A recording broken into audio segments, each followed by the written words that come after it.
اعوذ باللہ من الشیطان اللعین الرجیم بسم اللہ الرحمن الرحیم یا ایھا الذین آمنوا کتب علیکم الصیام کما کتب علی الذین من قبلکم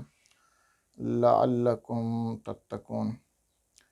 خداوند متعال کا لاکھ لاکھ احسان ہے کہ رمضان جیسی عظیم ساعتیں اس نے ہماری زندگی میں رکھی ہیں۔ ہمیں حتی المقدور کوشش یہ کرنی چاہیے کہ ان رمضان کی ساعتوں سے حتی المقدور فائدہ اٹھائیں۔ اگر انسان رمضان کے بعد اپنے اندر تبدیلی اور تغیر محسوس کرتا ہے، یعنی اس کی زبان جھوٹ بولنے سے رکتی ہے،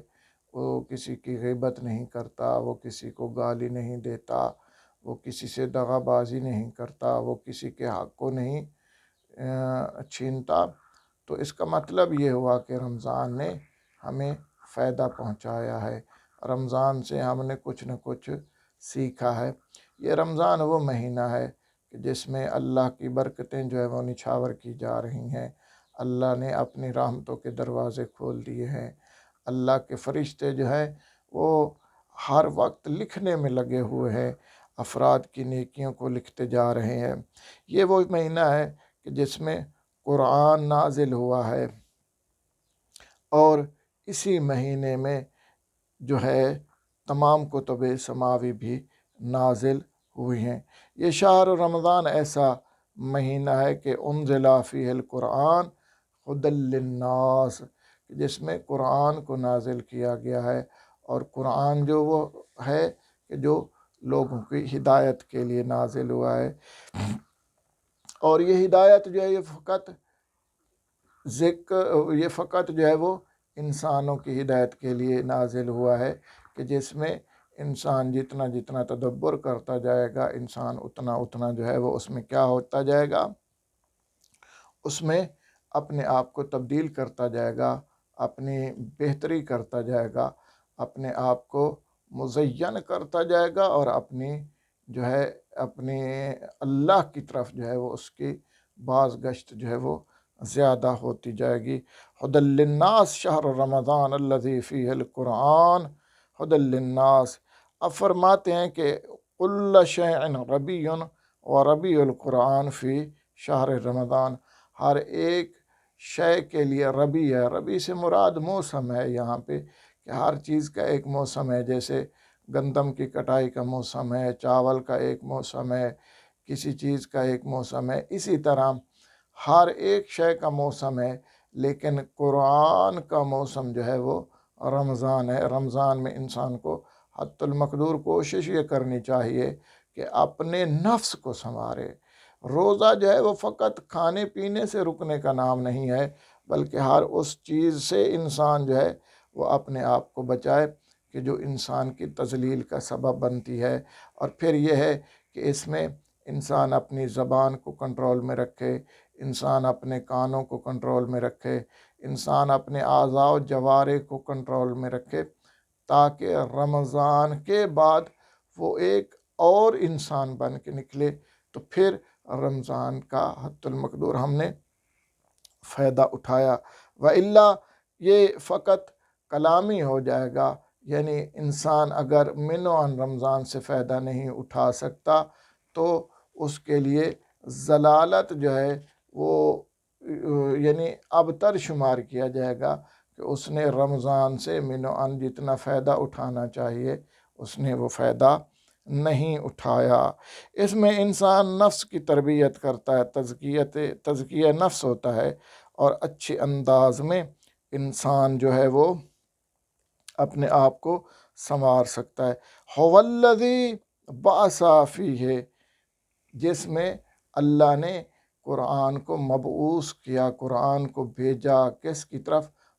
ھو الذی بعث فی الامیین رسولا منہم یتلو علیہم، کہ اللہ نے اپنے رسول کو مبعوث فرمایا تاکہ وہ قرآن کو پڑھ کر ان کے تزکیہ نفس کو، یعنی یہ تزکیہ نفس کرنے کا مہینہ ہے، یہ نفس کو پاک کرنے کا مہینہ ہے، یہ نفس کو طاہر کرنے کا مہینہ ہے۔ خدارا خدارا خدارا، ہم اس کے ماننے والے ہیں، ہم اس کی ولایت قدم بھرنے والے ہیں، کہ جس کی نماز جو ہے اتنی بلندی تک پہنچ گئی کہ جس کی نماز کو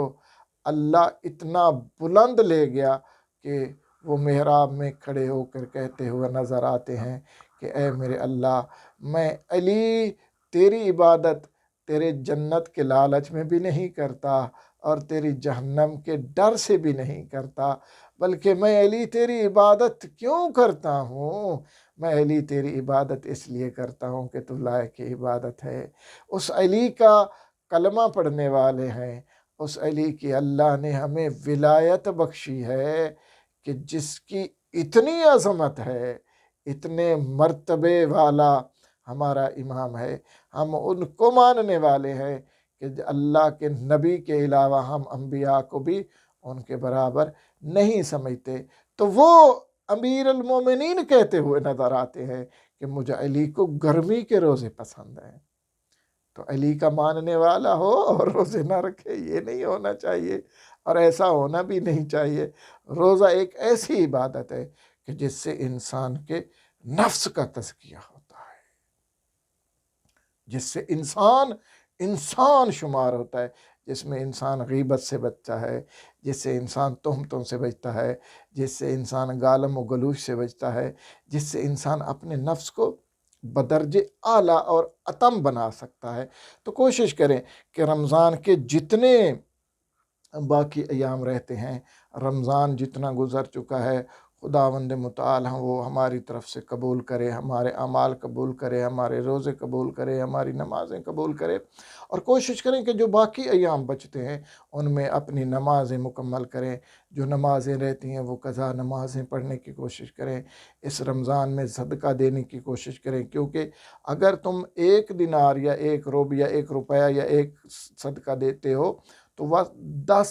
گنا زیادہ رمضان میں لکھا جاتا ہے، یعنی رمضان میں دگنا ثواب لکھا جاتا ہے، دگنا لکھا جاتا ہے۔ تو کوشش کریں صدقہ دیں، کوشش کریں لوگوں کو افطار کرائیں۔ اور نبی پاک صلی اللہ علیہ وآلہ وسلم نے فرمایا کہ جو شخص کسی کو افطار کرواتا ہے تو اس کو افطار کروانے کا اتنا ثواب ہے کہ جتنا اس بندے نے روزہ رکھا ہوا ہے اس کو اس کے پورے روزے کا۔ تو کسی نے کہا یا رسول اللہ، ہمارے پاس تو اتنے پیسے نہیں ہیں یا ہم اتنے مالدار نہیں ہیں کہ ہم کسی کی اتنے، تو نبی پاک صلی اللہ علیہ وآلہ وسلم نے فرمایا کہ اگر تمہارے پاس کھجور ہے اور تم اس کھجور کا آدھا حصہ بھی کسی کو افطار کرواتے ہو تو اس کے پورے روز کا ثواب تمہیں ملے گا۔ اور یہ وہ ایک ایسی عبادت ہے کہ جو انسان کی آخرت میں کام آئے گی۔ انسان کی اخروی زندگی جو ہے آخرت میں یہی روزہ جو ہے یہ جہنم سے ڈھال کا کام کرتا ہے۔ ہمیں چاہیے کہ ہم کوشش کریں کہ اس